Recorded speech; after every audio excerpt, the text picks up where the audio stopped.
Test Drive with Graeme Fletcher. This week on Test Drive we look at the 1993 Audi S4. Now while this vehicle is very heavily based upon the 100 Quattro, what separates the two is that the S4 gets its own turbocharged 5-cylinder engine with a lot more horsepower.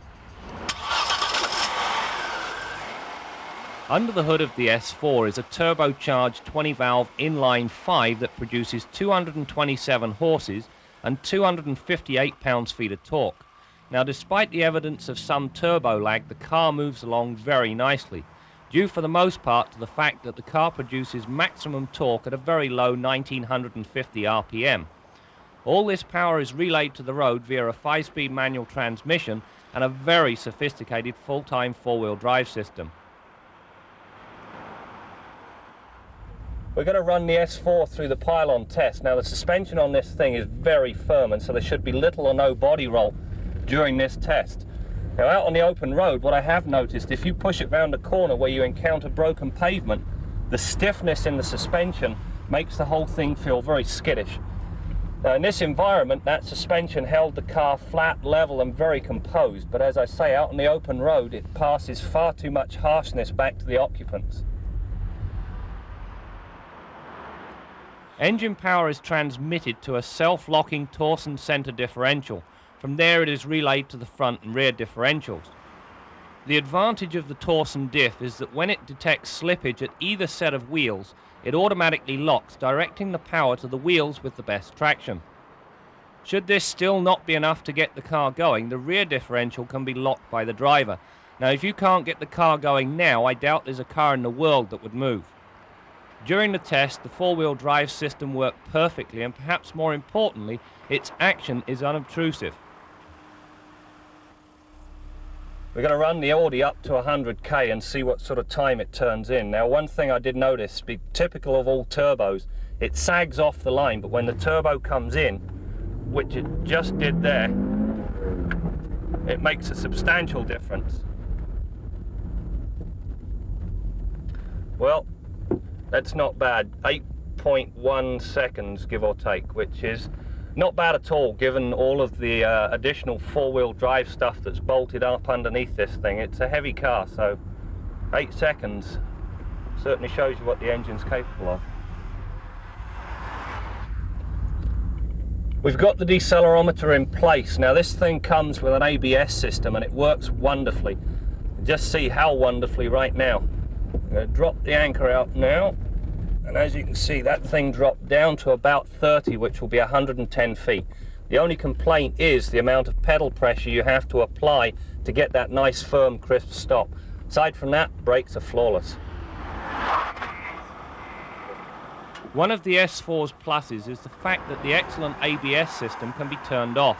In rare moments it is to the driver's advantage to be able to lock the wheels. It's a shame that more manufacturers don't adopt this excellent idea. Perhaps the strongest suit this car has is its highway cruising capability. It'll sit and purr along all day long at speeds well in excess of the legal speed limit. Never gives a whimper, just purrs along beautifully. Very, very comfortable and extremely quiet ride at speed too.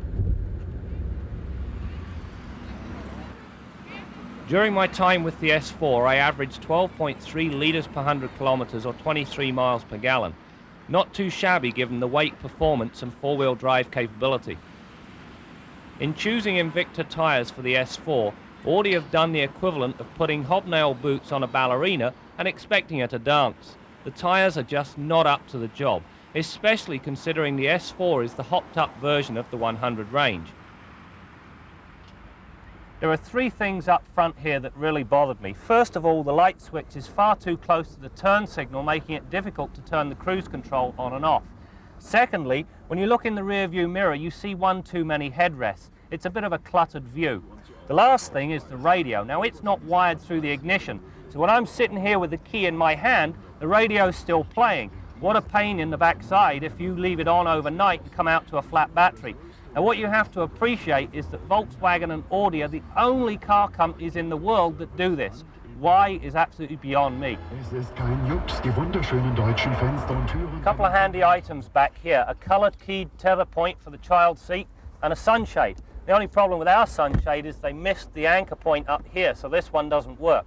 And last but not least, we've got a very handy ski sack which pulls out from behind the armrest.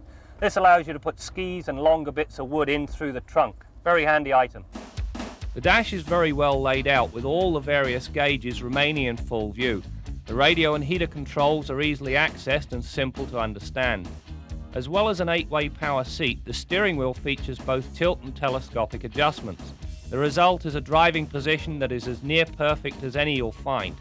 The seats themselves are a little on the firm side but do provide wonderful support. Head and leg room in all positions is more than ample. In the rear, the passengers are treated to floor vents as well as 2 additional vents mounted in the back of the center console. The trunk is a good size and offers a nice low lift over, meaning there's no back strain when loading or unloading the trunk. Summing up the S4 is not very easy because while the car has all the right ingredients, full-time 4-wheel drive, loads of power, ABS, an airbag, lots of room, loads of comfort, it lacks something. When they blended all the ingredients together, it lacks the harmony that you find in the majority of the competition. Now, if you go and road test this vehicle, while I can't put my finger on it, I think you'll find out exactly what I mean. Next week on Test Drive, we're going to take a look at the replacement for the Nissan Stanza. As a postscript to the Audi test, I'm sad to report that the car quit or totally shut down no fewer than 4 times, resulting in $400 worth of tow bills. Now, I have the feeling that the problem is a symptom with our test car rather than the whole range. I hope so, because when it shut down there was absolutely no electrical power, as in none, zero, zilch.